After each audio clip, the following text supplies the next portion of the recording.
రాముడు నారాయణ కాకపోతే ఎవరండి? ఈ లోకంలో విష్ణువు అనేక అవతారాలు ఎత్తాడు. కొన్ని పూర్ణావతారాలు, కొన్ని పరిపూర్ణావతారాలు, కొన్ని ఆవేశావతారాలు. పరశురాముడు లాంటివి అన్నీ కూడా ఆవేశావతారాలు. అయితే భద్రాచలంలో శ్రీరామచంద్రుడిని రాముడిగానే పూజించాలి తప్పిస్తే రామనారాయణుడు అని అనకూడదంటే ఇక్కడ వైశిష్ట్యం ఇంకేముంది? ఆ క్షేత్రానికి ఏం లేదు.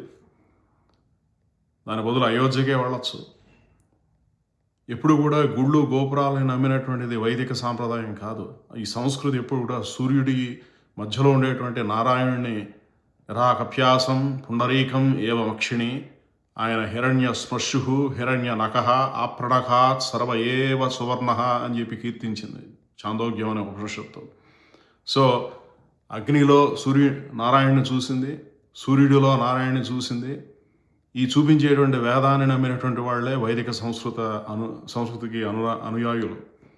అయితే ఈ సంస్కృతిని అర్థం చేసుకోక పురోగతి సాధించేటువంటి మానవజాతిని అందరినీ కూడా తప్పుదారి పట్టించి వెనక్కి లాగి వాళ్ళందరినీ కూడా ఇదే లోకంలో ఇదే కుంభీపాకం అనేటువంటి నరక కూపంలో ముంచివేయడానికి ప్రయత్నం చేసేటువంటి బ్రాహ్మణ జాతిలో ఒక వర్గం ఉంది. ఆ వర్గానికి సంబంధించిన వాళ్ళు ఈ మధ్య మనం చాలా వింటున్నాం. వాళ్ళందరూ కూడా 24 గంటలు ఎవరెవరో ఏం మంచి చెప్పినా దాన్ని ఒక గౌరవప్రదంగా చూడక, పోనీ విశ్లేషిస్తే గౌరవప్రదంగా విశ్లేషించవచ్చు, బట్ లోపల నుంచి అలాగ పొంగి పొరలేటువంటి అసూయ, ద్వేషం, పగ, కుట్ర, కన్నైవింగ్ అంటారు. అటువంటి మెంటాలిటీ తోటి రోజు ఎత్తు మీద పై ఎత్తులు వేసి ఎక్కడెక్కడికో వెళ్ళిపోతూ ఏమన్నాడు చిన్నజీర మేనమామ అనదల్లా ఎప్పుడు కూడా ఈ జగద్గురువులు అనేవాళ్ళు ఆదిశంకరాచార్యుల వారు స్థాపించలేదు.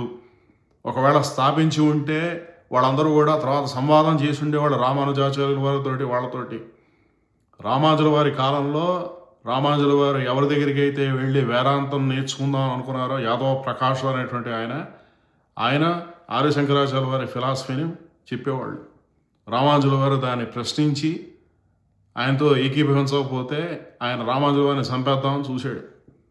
ఆ తర్వాత రామానుజుల వారు తన యొక్క సిద్ధాంతాన్ని ఎప్పుడైతే నిరూపించారో అప్పుడు ఇదే యాదవ ప్రకాశులు గోష్ఠీ పూర్ణులు అని చెప్పి తన పేరు మార్చుకొని రామానుజుల వారి దగ్గర శిష్యరికం స్వీకరించి సన్యాసాశ్రమాన్ని స్వీకరించి శ్రీ వైష్ణవ త్రిదండ జీయరు సన్యాసాన్ని ఆయన స్వీకరించి ఒక జీరై యతిధర్మ సముచ్చయం అని చెప్పిన ఒక యతులు ఎలా ఉండాలని కూడా ఆయన గ్రంథాన్ని రచించారు. సో ఇటువంటిది ఔన్నత్యం రామానుజుల వారిది. బలం విష్ణోహ ప్రవర్తతాం.